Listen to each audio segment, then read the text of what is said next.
Beautiful day in the wood shop. Working on some instruments today. One of them I'm working on. I was at one of the big box stores, and I was looking through the hobby wood, and I saw a 1/4 inch poplar, but it was a dark poplar, and it had like hues of green and purple and brown and black, and I'm like, that would make one pretty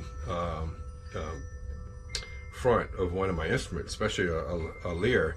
So that's what I got, and right now this is natural stain, and look how pretty it is. This is just the wood color, and it's got hues of like almost like purple, and it's got green and dark green and light green and kind of like a yellowish green.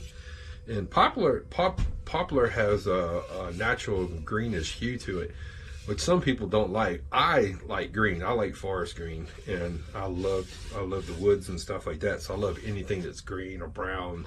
Drives my wife crazy because she likes more flamboyant colors. I like earthly colors.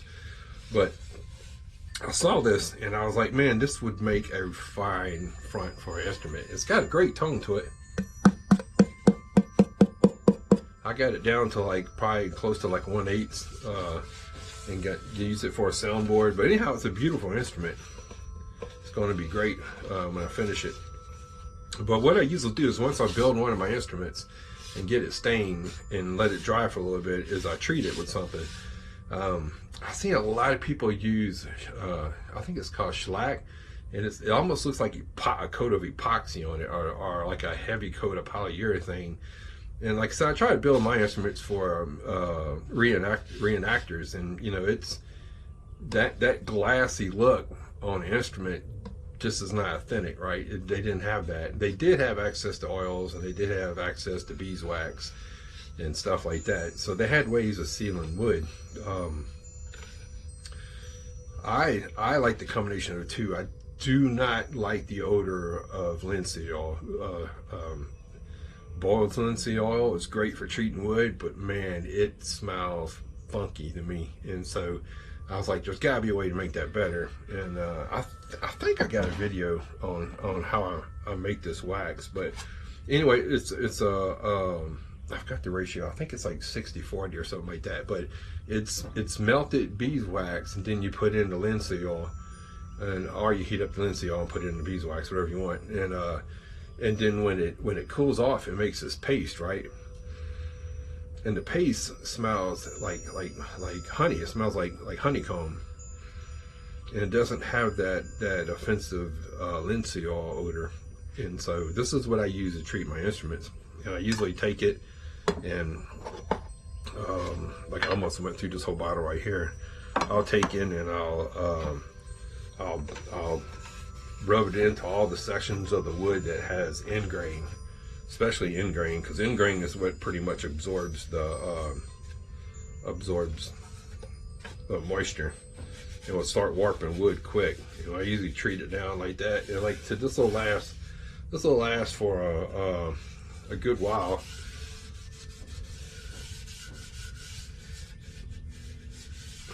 I guess probably what I end up doing is probably start making like little jars of this stuff, and then probably sell it on my site for people who buys an instrument from me and wants to treat it. Because probably after a year or two, you're probably gonna have to retreat it, especially if you handle it a lot.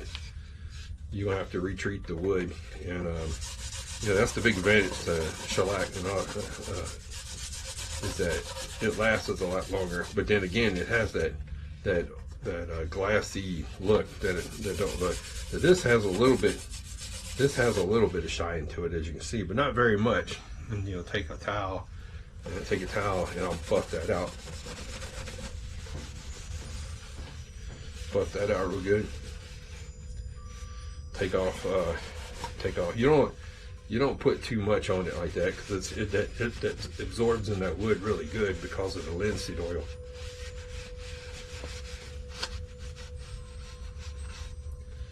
But gets a really good shine to it. A natural shine. It doesn't look like if somebody treated it with epoxy. And that's what I'm going for. See, it's got a natural shine to it. The more you buff it, the shinier it gets. But it smells like wood and honey, which is what I had in mind. Because, like I said, I do not like the odor of linseed oil. But that's how I treat my instruments after I make them. And you know, if you build and decide to follow some of my videos and build your instrument, that's how I would recommend treating it. You know, get you some honey and some, I mean, you don't need a lot. You just need a little chunk of honey and a little bit of linseed oil. Heat it up together, let it dry, and you got you some buffing wax. And every 4 or 5 months, buff your instrument again. Because you can always use, like, once that dries off, you can always use like chopping board oil or something like that, something that doesn't have an odor or anything like that, or chemicals in it, and you can buff your instrument as well as that. But you know, I try to stay away from making it look like that real modern glassy look, because it just, you know, their instruments just didn't look like that.